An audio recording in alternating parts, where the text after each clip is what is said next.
अल्हम्दुलिल्लाहि नहमदुहु व नस्तईनुहु व नस्तगफिरुहु व नऊज़ु बिल्लाहि मिन शुरूरि अनफुसिना व मिन सय्यिआति अमालिना मन यहदिहिल्लाहु फला मुज़िल्ल लहु व मन युज़्लिल फला हादिय लहु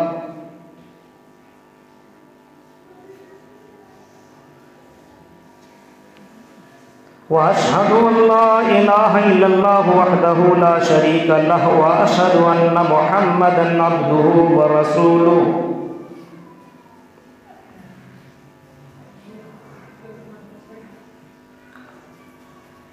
अम्मा बअदु फइन्न खैरल हदीस किताबुल्लाह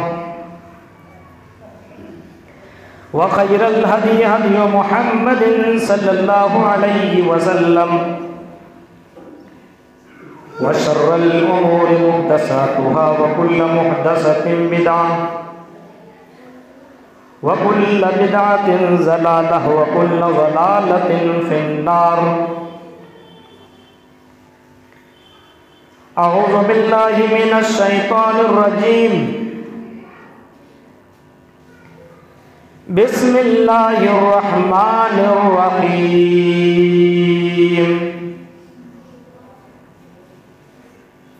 क़ुल हल यस्तविल्लज़ीना यअलमूना वल्लज़ीना ला यअलमून।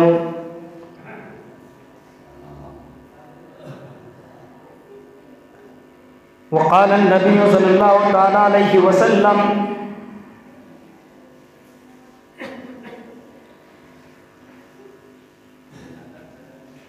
मन सलक तरीक़न यल्तमिसु बिही इल्मा सहलल्लाहु लहु तरीक़न इलल जन्नह। रवाहु तिर्मिज़ी।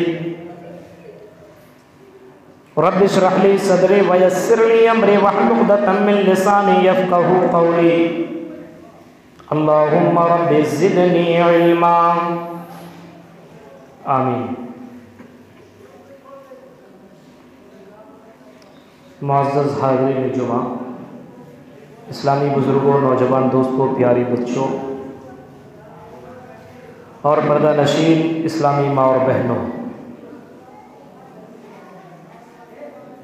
तमाम तारीफ़ अल्लाह रब्बुल आलमीन के लिए सज़ावार है जो हम सब का खालिक़ व मालिक है, पूरी कायनात का जो पालनहार है, जिसके कब्ज़ कुदरत में हम सब की जान है। बादहू दरूद व सलाम के बेशुमार फूल निछावर हो अमूमन तमाम नबियों पर, खुसूसन हम सब के नबी, आखिरी नबी जनाब अकरम मोहम्मद अरबी सल्लल्लाहु तआला अलैहि वसल्लम पर। अल्लाहुम्मा सल्लि अला मुहम्मद व अला आलि मुहम्मद कमा सल्लैता अला इब्राहीम व अला आलि इब्राहीम इन्नका हमीदुम मजीद। अल्लाहुम्मा बारिक अला मुहम्मद व अला आलि मुहम्मद कमा बारकता अला इब्राहीम व अला आलि इब्राहीम इन्नका हमीदुम मजीद। मुहतरम हाज़िरीन जुमा, खुतबा मसनूना के बाद मैंने कुरान करीम से एक आयत का टुकड़ा आपके सामने तिलावत की है और सही मुस्लिम से एक हदीस मैंने आपके सामने पढ़ी है।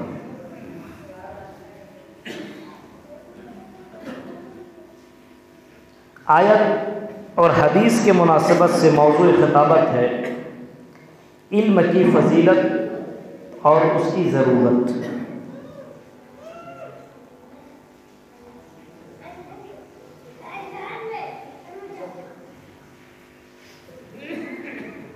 आज दुनिया के अंदर अगर आपकी नज़र जाती है या आप अगर दुनिया के ऊपर गौर व फिक्र करते हैं तो ये बात बिल्कुल वाज़ेह है कि जो कौम जितना पढ़ी लिखी है वो कौम आज तरक्की के मनाजिल के ऊपर फाइज है।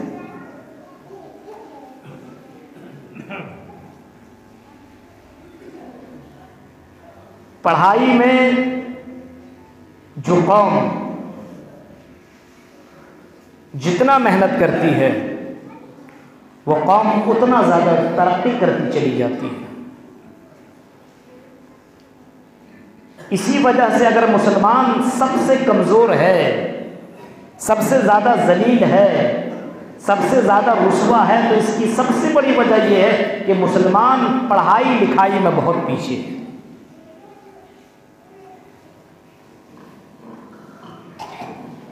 बहुत पीछे।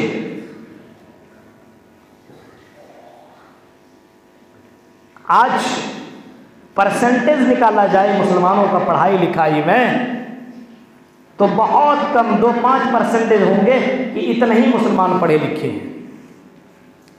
ये तो हिंदी लेवल का बात है।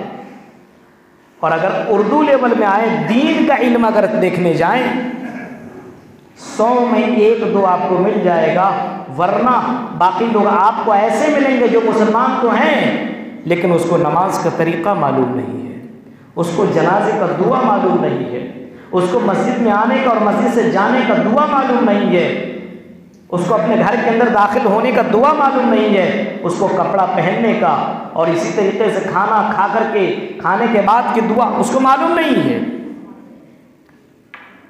जिस कौम के ऊपर जो कुरान की किताब नाजिल हुई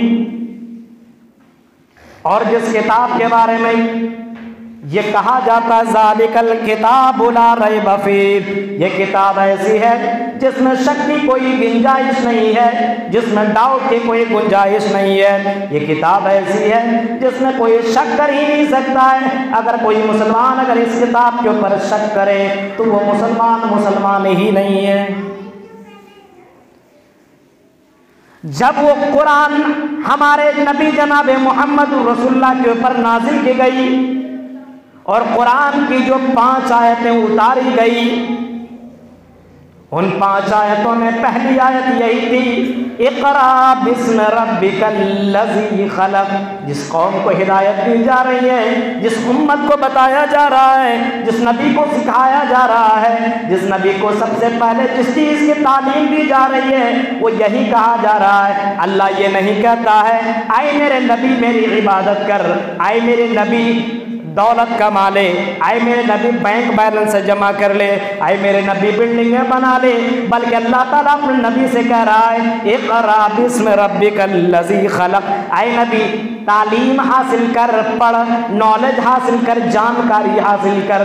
खलक़ल इक़रा बिस्म रब्बिकल्लज़ी खलक़, उस रब के नाम पर जिसने तुम्हें पैदा किया है, उस रब को जानने की कोशिश कर जिसने तुम्हें पैदा किया है। जिस कौम को सबसे पहले पढ़ने की तालीम दी जा रही है वो कौम पढ़ाई लिखाई में इतनी पीछे। जिस कौम को पूछ लिया जाए जुमे की फजीलत क्या, नहीं बता सकता है। जिस कौम से पूछ लिया जाए कि हलाल है कि हराम है, नहीं बता सकता है। जिस कौम को अपने बीवी से मिलने का तरीका मालूम नहीं, जिस कौम को मस्जिद का आदाब ही पता ना हो, मेरे भाइयों जरा गौर करो, वो कौम पस्ती में ना हो और तनज़्ज़ुली का शिकार ना हो तो वो कौम कैसे तरक्की कर सकती है जो कुरान की पहली आयत का ही इनकार कर दे। इक़रा बिस्म रब्बिकल्लज़ी खलक़, कुरान भी कहता पढ़ो, कुरान भी कहता पढ़ो। और याद रखना मेरे भाइयों, इंसान अगर इल्म हासिल जितना करेगा अल्लाह तबारक व तआला के करीब वो बंदा उतना होता चला जाएगा। जितना इल्म हासिल करेगा उसके अंदर निखार और उसके अंदर उतनी खूबसूरती और ज़्यादा आती चली जाएगी। एक जाहिल और एक आलिम, एक जानकार और एक ना जानने वाला, दोनों को खड़ा कर लीजिए, बात करिए, पता चल जाएगा। एक जानने वाले के बात से आपको पता चलेगा ये पढ़ा लिखा है, और एक जो नहीं जानता उससे बात कीजिए, आपको पता चलेगा इसको नॉलेज ही नहीं है। इसी वजह से इल्म अल्लाह की नज़र में बहुत ज़्यादा अहमियत का हामिल है। इसी वजह से अल्लाह फरमाता है कुल हल यस्तविल्लज़ीना यालमून वल्लज़ीना ला यालमून। ऐ दुनिया वालों, ऐ नबी ऐलान कर दो, ला यालमून वल्लज़ीना ला यालमून, क्या दोनों बराबर हो सकते हैं? जो जानने वाले हैं और जो ना जानने वाले हैं, एक आलिम और एक जाहिल, क्या दोनों के दोनों बराबर हो सकते हैं? बिल्कुल नहीं, हरगिज़ नहीं। एक एक जानने वाला अल्लाह को जितना जानेगा अल्लाह ताला की उतनी ज़्यादा कदर करेगा। अल्लाह को जितना पहचानेगा अल्लाह की इबादत भी उसी तरीके से करेगा। जिसको मालूम ही नहीं है नमाज पढ़ने का तरीका, वो नमाज क्या पढ़ेगा। मेरे भाइयों, जिसको नमाज का तरीका मालूम हो, जैसे कि अल्लाह के नबी फरमाते हैं सल्लू कमा रायतुमूनी मुसल्ली, ओ लोगों नमाज वैसे पढ़ो जैसे तुमने अपने नबी को नमाज पढ़ते हुए देखा है। अगर नबी की नमाज के तरीके पे तुम भी नमाज पढ़ने लगे तो अल्लाह ताला तुम्हारे नमाज को कबूल कर लेगा। लेकिन अगर ये नमाज का तरीका तुम्हें मालूम ना हो, जिंदगी भर नमाज पढ़ते रहो, नमाज का सवाब तुम्हें मिल नहीं सकता है। कितने लोग हैं जिसको नमाज का तरीका मालूम नहीं है, बिल्कुल नहीं है, पता ही नहीं है सजदा कैसे किया जाए, रुकू कैसे किया जाए, क़याम कैसे किया जाए, रुकू में कौन सी दुआ पढ़ी जाए, सजदे में कौन सी दुआ पढ़ी जाए, दोनों सजदे के दरमियान कौन सी दुआ पढ़ी जाए, पहले तशहुद और आखिर तशहुद में कौन सी दुआ पढ़ी जाए। मेरे भाइयों, इतना भी मालूम नहीं है। मेरे भाइयों, इसी वजह से कुरान कहता है हल यस्तविल्लज़ीना यालमूना वल्लज़ीना ला यालमून, क्या जानने वाले और ना जानने वाले क्या दोनों के दोनों बराबर हो सकते हैं? बिल्कुल नहीं। इन्नमा यख्शल्लाह मिन इबादिल उलमा, अल्लाह ताला से डरने वाले ज्यादातर वही लोग हैं जो अल्लाह को ज्यादा जानते हैं, जिसके पास इल्म है, जिसके पास दीन का नॉलेज होता है। ये लोग ज्यादातर अल्लाह से डरने वाले होते हैं। मिसाल के तौर पर समझिए, आप सफर कर रहे हैं कहीं पे, आपके बगल में उस इलाके का एसपी बैठा हुआ साथ में, आपको पता ही ना हो तो आप कुछ भी वहां कर लेंगे, बात भी करेंगे और अपने दोस्त से तरह तरह की बात भी करेंगे, हंसी मजाक भी करेंगे, चिल्लाएंगे, चीखेंगे। आपको नॉलेज जब तक ना हो तब तक ये तमाम हरकतें आप करेंगे। लेकिन जैसी पता चल जाए कि इलाके का एसपी है, उसी वक्त आपको समझ में आ जाए अब आपका मोबाइल भी कंट्रोल में, आपकी ज़बान भी कंट्रोल में, आपका जिस्म भी कंट्रोल में। आप बड़े ही सुकून के साथ उनके साथ सफ़र कीजिएगा, क्योंकि पता चल जाएगा मेरे साथ जो बैठी हुई हस्ती है ये बहुत बड़ी हस्ती है। आपको जब अल्लाह के बारे में मालूम नहीं है तो आप कर रहे हैं। अब इंसान को अगर पता हो कि अल्लाह तबारक व तआला का मकाम ये है, अल्लाह का रुतबा ये है कि अल्लाह अर्श पे होते हुए फर्श के नीचे ज़मीन की तमाम मखलूक़ात की हरकतों को सुनता है, जानता है। मेरे भाइयों, और ये भी उसको इल्म हो कि इंसान अपने दिल में जो सांस लेता है, जिस्म के अंदर जो दिल है और जिस दिल धड़कता है, इन्नहु अलीमुम बिज़ातिस सुदूर, वल्लाह दिल की धड़कनों को भी जानता है। जब इंसान को इस बात का इल्म हो जाए तो मेरे भाइयों, इंसान अपनी ज़बान के ऊपर भी कंट्रोल कर लेगा। जब उसको मालूम होगा यालमु खाइनतल आयुन व मा तुख्फिस सुदूर, जब उसको मालूम हो जाए कि अल्लाह तबारक व तआला तुम्हारे आँखों की, नज़रों की चोरी को भी जानता है, तो इंसान बंद कमरे में भी अपने मोबाइल का इस्तेमाल, गलत इस्तेमाल से बचेगा। जब इंसान जान लेगा कि इतनी बड़ी हस्ती है और इसका ये मकाम है, तो इंसान ऑटोमेटिकली अपने आप के ऊपर कंट्रोल करने लगेगा। इंसान को अगर इंसान की ज़िंदगी में इल्म की कमी है तो उसकी ज़िंदगी में ज़्यादा बुराइयाँ दाखिल हो जाती हैं। याद रखिए, और इल्म हासिल करना ये नहीं है, इल्म दो तरीके से हासिल किया जाता है। एक होता है बुनियादी तालीम। बुनियादी तालीम मतलब मस्जिद में आने का तरीक़ा, मस्जिद में आइएगा कौन सी दुआ पढ़ी जाए, नमाज का तरीक़ा, हाँ, कपड़ा पहनने का तरीक़ा, घर में रहिए तो बीवी से मिलने का तरीक़ा, इसी तरीके से जनाजे की दुआ। जो बुनियादी तालीम है ये होता है बेसिक इल्म, बुनियादी तालीम। इसको हासिल करना हर किसी के लिए ज़रूरी है। तलबुल इल्म फरीज़तुन अला कुल्ली मुस्लिम, हर मुसलमान मर्द औरत के लिए ज़रूरी है, हर किसी के लिए ज़रूरी है बुनियादी तालीम हासिल करना। और एक होता गहरा तालीम हासिल करना, जैसे आलिम, फाजिल बनना, आलिम बनना। तो अगर गांव में 2-4 बन जाएं तो चलो ठीक है, लेकिन बुनियादी तालीम हासिल करना हर किसी के लिए ज़रूरी है, हर किसी के लिए। कितने लोग हैं जिनको वज़ू का तरीक़ा मालूम नहीं, कितने लोग हैं जो नमाज के लिए आते हैं तो ज़रूर हैं, लेकिन नमाज पढ़ने का तरीका उसे मालूम नहीं है। हदीस के अल्फाज हैं, कल क़यामत के दिन एक आदमी आएगा नमाज लेकर के, हाँ नमाज लेकर के अल्लाह ताला के सामने आएगा। अल्लाह उससे पूछेगा, बंदे तूने नमाज कितनी पढ़े? वो जवाब देगा, अल्लाह ताला मैंने दुनिया के अंदर कंटिन्यू 60 साल मैंने नमाज अदा की है। अल्लाह ताला फरमाएगा, तेरी नमाज एक्सेप्ट नहीं की गई, तेरी नमाज रिजेक्ट कर दी गई है, तेरी नमाज तेरे मुंह पे मार दी गई है। पूछेगा अल्लाह क्यों? मैंने तो नमाजें पढ़ी, अल्लाह मेरी नमाज तूने एक्सेप्ट क्यों नहीं? अल्लाह जवाब देगा, ओ बंदे मैंने तेरी नमाज इस वजह से कबूल क्यों नहीं की, इस वजह से तेरी नमाज रसूल के तरीके पे ना था। तो नमाज तो जरूर पढ़ता था, लेकिन रुकू में कौन से दुआ पढ़नी चाहिए, रुकू कैसा करना चाहिए, सजदा कैसा करना चाहिए, क़याम कैसे करना चाहिए, जो मोहम्मद रसूलुल्लाह के तरीके पे तू नहीं करता था, इस वजह से तेरी नमाज तेरे मुंह पे मैंने मार दी। तो इस वजह से बुनियादी तालीम हासिल करना जरूरी है। इल्म की अहमियत ज़रा देखिए मेरे भाई, अगर इल्म नहीं है तो आपकी इबादत बेकार है, इबादत ख़त्म है। नमाज पढ़ रहे नहीं, इल्म अगर नहीं है, जानकारी नहीं है, तो आपकी नमाज भी काबिल कबूल नहीं है। इस वजह से बुनियादी तालीम हासिल कराना ज़रूरी है मेरे भाई।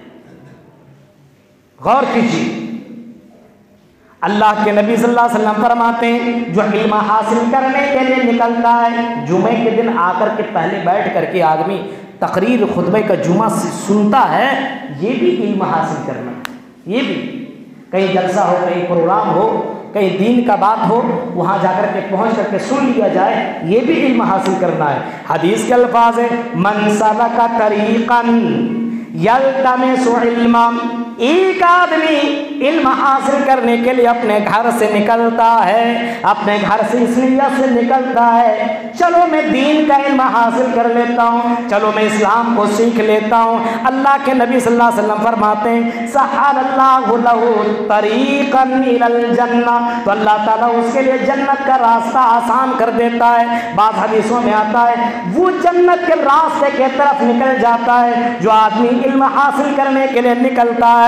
इमाम कायनात सल्लल्लाहु अलैहि वसल्लम फरमाते हैं, इमाम कायनात फरमाते हैं कि फरिश्ते अपने पैरों को बिछा देते हैं कि ये बंदा इल्म हासिल करने के लिए जा रहा है। फरिश्ते उनके लिए अपने पैरों को बिछा देते हैं और फरिश्ते उनके लिए दुआए मग़फ़िरत करते हैं। जो इल्म हासिल करने के लिए निकलता है, जो मस्जिदों में पहले पहुँचता है, जो आलिम के पास जाकर के कुरान पढ़ने के लिए जाता है, जो हदीस पढ़ने के लिए जाता है, जो हदीस सीखने के लिए जाता है, अल्लाह के नबी फरमाते हैं फरिश्ते उनके लिए दुआएं मग़फ़िरत करते हैं, उनके लिए बख्शिश के दुआएं करते हैं। फिर अल्लाह के नबी सल्लल्लाहु अलैहि वसल्लम फरमाते हैं, व इन्नल आलिम ला यस्तग़फ़िरु लहू मन फिस समावाति व मन फिल अर्ज़। फिर इमाम कायनात फरमाते हैं कि आसमान और ज़मीन के अंदर जितने भी चरिंदा परिंदा हैं, आसमान और ज़मीन के अंदर जितने भी मखलूक हैं, जितने मखलूक हैं, यहाँ तक के समंदर की मछलियाँ कितनी हैं समंदर के अंदर, वो भी कोई अंदाज़ा लगा सकता है?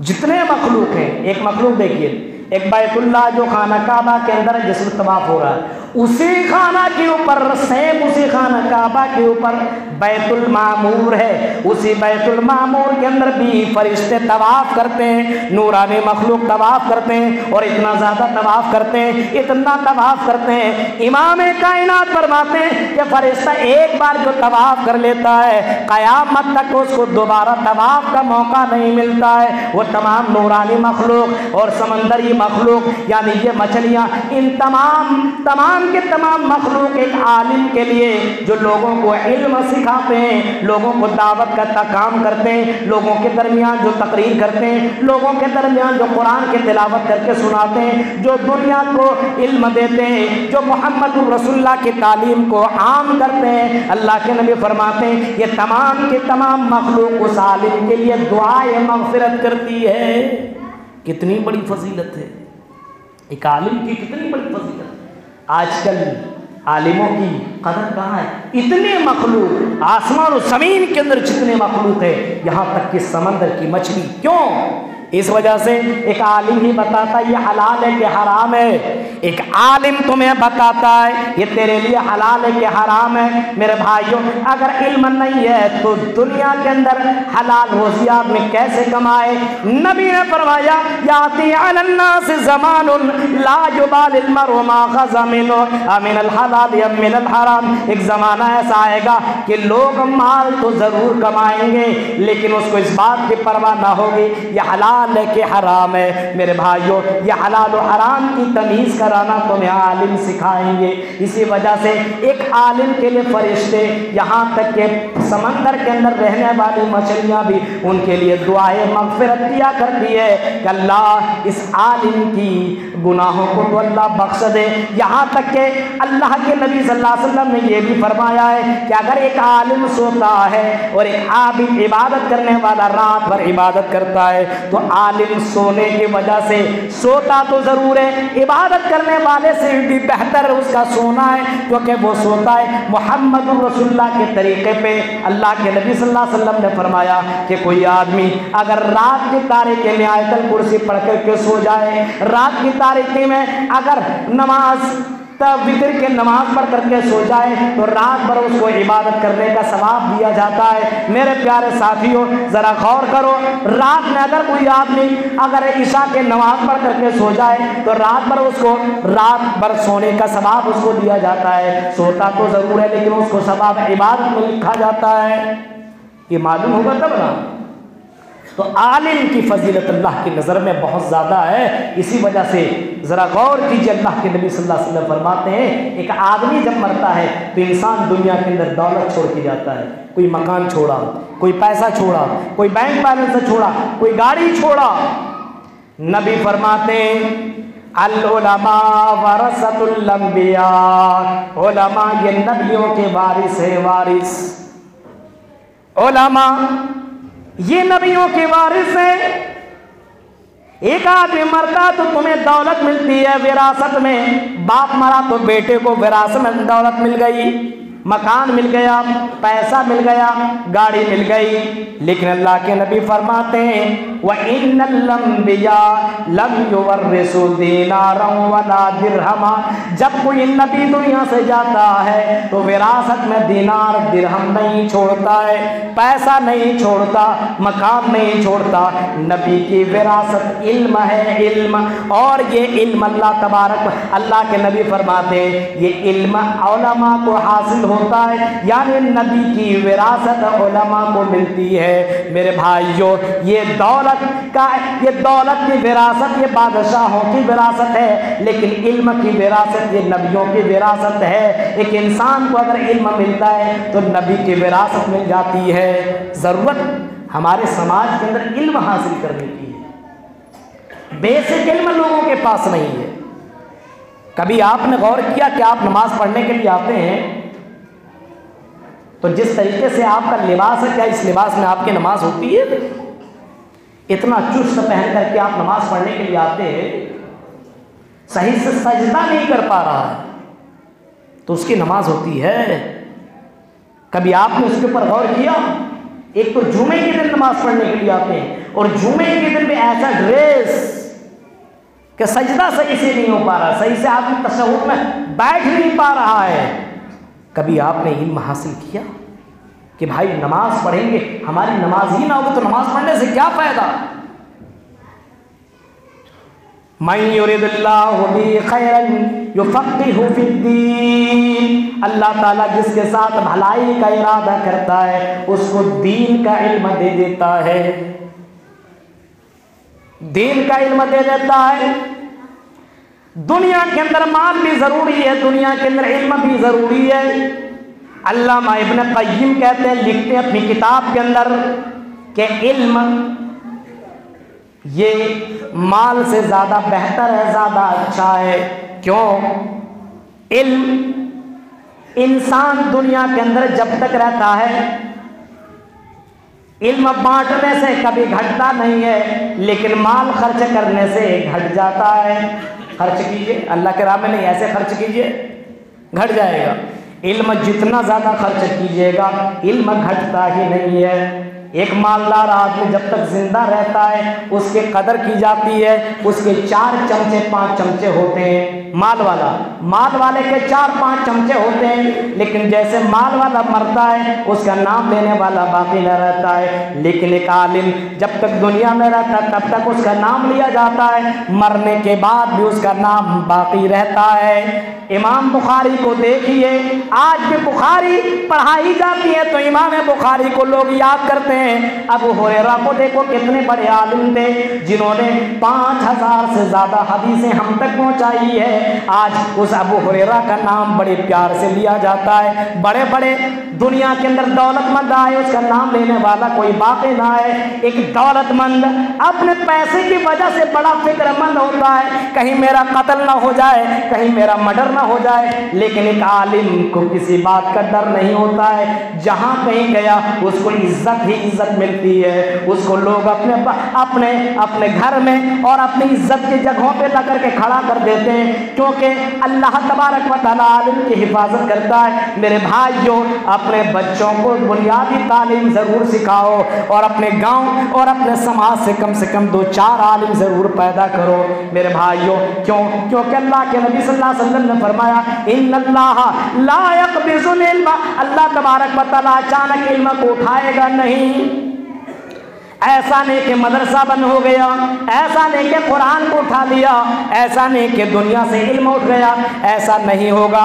क़यामत जब कायम होगी तो ऐसा होगा, वलाकिन यक़बिज़ुल उलमा बिइल्मिहिम, लेकिन तुम्हारे दरमियान जो आलिम रहेंगे अल्लाह ताला उनको उठा देगा इल्म की बिना पर।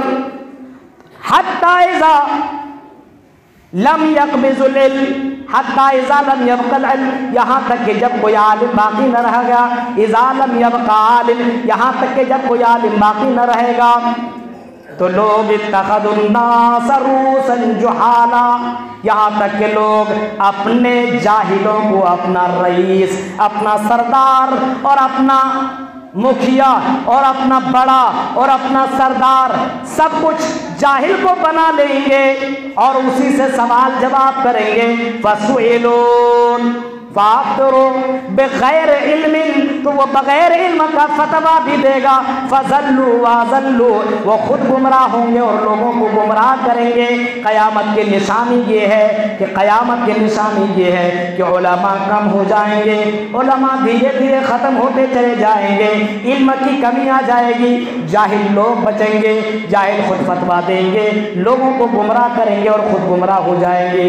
आज गौर कीजिए, हमारे इलाके में धीरे धीरे इल्म का ये माहौल ख़त्म हो रहा है। बताइए, इतने आपके 5 बच्चे हिंदी पढ़ाने के लिए भेज देता 5 को, हाँ मैट्रिक तो पढ़ाया, कॉलेज में गया, लग गया अपना उसी चक्कर में, वो हो गया कॉलेज की ज़िंदगी में गया, इधर का उधर का कहीं नहीं, होटल में चला गया, कुछ नहीं पढ़ा। दुनिया का भी इल्म नहीं है, दीन का भी इल्म नहीं है। मेरे भाइयों, अफसोस की बात है, अफसोस की बात है, अल्लाह ताला आपसे पूछेगा, मैंने 4 बेटा दिया, मैंने 4 बेटियां दी, कम से कम एक बेटा एक बेटी को तो आलिम बनाया होता। हजरत आयशा और नबी की बहुत सारी बीवियां ऐसी हैं जिनको अल्लाह तबारक व तआला के खौफ से और अल्लाह की मोहब्बत इतनी ज़्यादा थी कि कुरान के हाफिज थे। 2000 से ज़्यादा हदीसें हज़रत आयशा को याद है, 2210। ये 2210 हदीसें हज़रत आयशा बयान करती हैं। मेरे भाइयों, ज़रा गौर करो, आज हमारी लड़कियां भी इल्म से दूर हैं। दुनियाई इल्म तो है लेकिन दीन का इल्म नहीं है। तो ऐसे ही हमारे नौजवानों को, हमारे मर्द हजरात को भी दीनी दुनिया का तो इल्म है लेकिन दीन का इल्म नहीं है। मेरे भाइयों, कल क़यामत में अल्लाह ताला आपसे सवाल करेगा तो क्या अल्लाह के सामने आप जवाब दे पाओगे? अल्लाह ने आपको बेटा अता किया, अल्लाह ने आपको बेटी अता किया, काश कि आप अपने बेटे को आलिम बना दिए होते, आप अपने बेटी को कम से कम हाफिज़ कुरान बना दिए होते, तो कल क़यामत के दिन आपको इतना बड़ा ताज पहनाया जाता, इतना बड़ा ताज पहनाया जाता कि लोग ताज्जुब करते, ये किसका कैसे ताज, इनको कैसा ताज पहनाया गया है। जवाब दिया जाएगा ये वो लोग हैं जिनके बेटे दुनिया में आलिम थे, हाफिज थे और हदीस के अल्फाज हैं, खैरुकुम मन तअल्लमल कुरान व अल्लमह, सबसे बेहतर दुनिया में वो है जो कुरान पढ़ता है और कुरान पढ़ाता है। सबसे बेहतर, सबसे अच्छा दुनिया पूरी कायनात के अंदर, कोई रोए ज़मीन के अंदर मेरे भाइयों, अगर कोई आदमी आलिम की इज्जत करता है तो नबी की इज्जत करता है। अगर कोई आदमी आलिम की बेइज्जती करता है तो याद रखना वो इस्लाम की, कुरान की और नबी की बेइज्जती कर रहा है। एक ना एक दिन उसको उसकी वजह से अल्लाह सज़ा ज़रूर देगा। मेरे भाइयों, इस वजह से आलिम अपने समाज के अंदर पैदा कीजिए। अगर आलिम है तो समाज जिंदा है, आलिम नहीं तो समाज मुर्दा है। आज हमारे बच्चे दीन से दूर हैं, किसी तरीके से कुरान पढ़ना सीख गया। कभी आपने गौर किया हमारे गांव से कोई बच्चा क्यों नहीं बाहर पढ़ने के लिए जा रहा है? बाहर पढ़ाना जिहाद से बेहतर है, अपने बच्चे को इल्म हासिल कराना जिहाद से अफजल है। मेरे भाइयों, उतना सवाब उसको दिया जाता है। मेरे भाइयों, एक सहाबी है जो कहते हैं कि अगर 70 गज़वात के अंदर मैं शामिल हो जाऊं, 70 गज़वात में जितना हमको फ़ायदा नहीं है, इससे बेहतर है कि मैं किसी आलिम के पास जाकर के पढ़ाई हासिल करूं, हदीस हासिल करूं। मेरे भाइयों, ज़रूरत इस बात की है कि अपने समाज के अंदर इल्म का माहौल पैदा कीजिए। अपने समाज के अंदर ये नहीं, हम भी कोई भी आदमी अपने बच्चे को बाहर नहीं भेजिएगा तो गांव में आलिम बन जाएगा, फाजिल बन जाएगा, ऐसा नहीं हो सकता है। ऐसा नहीं है। गांव का माहौल ऐसा रहता है, घर में पढ़ के आया मदरसा से, घर के माहौल में बन गया, अब वो पढ़ाई भी ख़त्म हो जाती है। इस वजह से अपने बच्चे को बाहर भेजिए, अपने बच्चे को आलिम बनाइए। आपका बच्चा आलिम बनेगा, मरने के बाद भी आपको सवाब मिलेगा। इज़ा मातल इंसान इंक़ता अमलु इल्ला बिन सलास, जब आदमी मरता तो मरने के बाद नेकियों का सिलसिला ख़त्म हो जाता है। लेकिन एक आलिम अगर मर जाता है, तकरीर उसकी सुनी जाती है, और जो तकरीर वो किया है, जो पढ़ाया है, उसके ऊपर जो जो अमल करता है, मरने के बाद भी उसको सवाब दिया जाता है। मेरे भाइयों, इतनी ज़्यादा फजीलत है, इतनी ज़्यादा फजीलत है कि उसको बयान ही नहीं किया जा सकता है। अगर आपको अल्लाह ने बेटा दिया है तो अपने बेटे को ज़रूर आलिम और हाफिज बनाइए। अगर इज्जत पाना है, अगर अल्लाह के पास आकर के जवाब देना है और रुस्वा नहीं होना, तो अपने बच्चे को दीन का इल्म ज़रूर दीजिए। आपका बच्चा को मालूम होना चाहिए, मस्जिद में आए तो मस्जिद में बैठने का तरीका क्या हो। आप मालूम, एक बच्चा जाहिल है, कमाने के लिए जाता है। बहुत से माँ बाप को मैं देखता हूँ जिसका बेटा कमाने के लिए गया है, उन बेटों के सामने माँ डरी हुई है, सहमी हुई है, रो रही है, बाप रो रहा है। बाप की कोई इज्जत नहीं है उस लड़के के सामने, क्योंकि उस लड़के को पता ही नहीं माँ बाप का इज्जत क्या, माँ बाप का अदब क्या है, माँ बाप का हुकूक क्या है, माँ बाप का मकाम क्या, उसको मालूम नहीं है। कुरान बताता है माँ बाप का मकाम। अगर आपका बेटा कुरान नहीं पढ़ेगा तो माँ बाप का मकाम क्या समझेगा, माँ बाप की इज्जत क्या करेगा। पैसा कमा करके बीवी को दे दिया, लात मार दिया आपको। जब तक आप अपने बच्चे को दीन का इल्म देंगे, यकीन जानिए आपको भी दुनिया में इज्जत मिलेगी और मरने के बाद भी इज्जत मिलेगी। और अगर आपको बेइज्जती होना है तो अपने बच्चे को मत पढ़ाइए, अपने बच्चे को जाहिल रखवाइए, बनाइए, गंवार बनाइए। अगर आपको बेइज्जत अगर होना है दुनिया में और आखिरत में तो गंवार बनाइए। लेकिन अगर इज्जत चाहते हैं तो अपने बच्चे को इल्म से माला माल कीजिए, अपने बच्चे को इल्म दीजिए। यहाँ से जितना हो सकता है यहाँ पढ़ाइए, नहीं तो बाहर भेजिए। मेरे भाइयों, हम लोगों ने किस तरीके से इल्म पढ़ा है। 12-12 साल हम बाकायदा भूखे रह करके हमने पढ़ाई की है, अपने माँ बाप की कुर्बानी हमने दी, भाइयों की, घर की, गाँव की, खाने के लिए नहीं मिलता था, भूखे रह करके पढ़ाई की। मेरे भाइयों, अल्लाह ताला ने वो इज्जत और मकाम दिया है जिसको बयान ही नहीं किया जा सकता है। ज़रूरत इस बात की है कि आप अपने बच्चे को इल्म दीजिए, दुनिया का भी इल्म और आखिरत का भी इल्म दीजिए। लेकिन ये नहीं कि अपने बच्चे को इतना जाहिल बनाइए कि नमाज का तरीका मालूम ना हो, खाने पीने का तरीका मालूम ना हो, और इसी तरीके से कपड़ा पहनने का तरीका मालूम ना हो, अपने माँ बाप से कैसे बात करें ये भी तरीका मालूम ना हो। इतना गंवार मत बनाइए, अपने बच्चे को बुनियादी तालीम ज़रूर दीजिए। ये चंद अहम बातें थी जो मैंने आपके सामने आज के इस जुम्मे के खुतबे में मैंने आपके सामने रखी है। अल्लाह ताला से दुआ है कि रब्बुल आलमीन जब तक तो हमें ज़िंदा रख, खुद को, जैसे कहीं प्रोग्राम हो घर में बैठिए नहीं, खुद को इल्म सीखने की, खुद को प्रोग्राम हो रहा है, नहीं घर में नहीं बैठेंगे, सीखेंगे। जब तक आप वहाँ पे बैठिएगा तब तक अल्लाह तबारक व तआला की रहमतें और फरिश्ते उनके लिए बख्शिश की दुआएं करते हैं। आप उस मजलिस में जाइए, अपने बच्चों को, अपने बीवियों को, बेटियों को अगर उसके लिए इंतज़ाम है तो उनको भी भेजिए, क्योंकि अल्लाह की रहमतें नाज़िल होती है। आज से आज़म मुसम्मम कीजिए कि दीन का इल्म हम सीखेंगे, अपने बच्चों को सिखाएंगे, और जो सीखते हैं आप यहाँ पे तकरीर जो हमसे सीखते हैं, आप अपने फैमिली को भी सिखाइए, जा करके बोलिए। ये आपके ऊपर फ़र्ज़ बनता है। अगर आपने नहीं बताया तो कल क़यामत के दिन आप गुनहगार में शामिल होंगे। अल्लाह ताला से दुआ है कि रब्बुल आलमीन जब तक तो हमें ज़िंदा रख, इस्लाम के ऊपर ज़िंदा रख। इलाहुल आलमीन जब तक तो हमें ज़िंदा रख, बुनियादी तालीम हासिल करने के साथ साथ इसी तरीके से अपने बच्चों को भी बुनियादी तालीम हासिल कराने की तौफ़ीक़ अता फरमा। हमारी दुआ है कि अल्लाह रब्बुल आलमीन इस गाँव के अंदर भी अल्लाह ताला आलिम पैदा कर दे, अल्लाह ताला अच्छा हाफिज़ पैदा कर दे, अल्लाह ताला ऐसा आलिम पैदा कर जिसकी वजह से अल्लाह तबारक व तआला गाँव के अंदर रहमतें नाज़िल फरमाए। इलाहुल आलमीन हम सबको जब तक दुनिया के अंदर ज़िंदा रख, इस्लाम के ऊपर ज़िंदा रख, जब भी ख़ात्मा हो ईमान के ऊपर ख़ात्मा हो।